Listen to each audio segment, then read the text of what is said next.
Hello అండి. అందరూ బాగున్నారు కదండీ! మనం ఇప్పుడు గోధుమ పిండితో పొటాటో కట్లెట్స్ అనేవి ఎలా తయారు చేసుకోవాలో చూద్దాం. ముందుగా 2 కప్పులు గోధుమ పిండి తీసుకొని కొంచెం సాల్టు, కొంచెం కొంచెంగా వాటర్ ఏసుకుంటూ ఇలా కలుపుకోవాలి. దీన్ని మరీ అంత టైట్‌గా కాకుండా, మరీ అంత లూజ్‌గా కాకుండా తీసుకొని చిన్న చిన్న బాల్స్‌గా చేసుకొని పక్కన పెట్టుకోవాలి.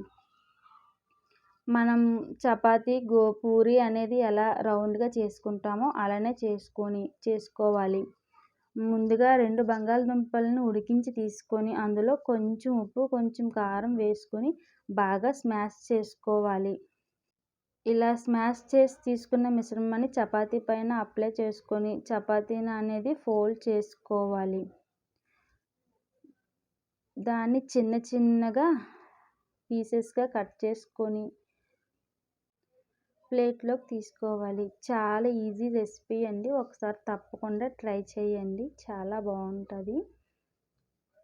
ఇలా తీసుకున్న వాటిని ముందుగా వేడెక్కిన నూనెలో వేసి వేయించుకోవాలి.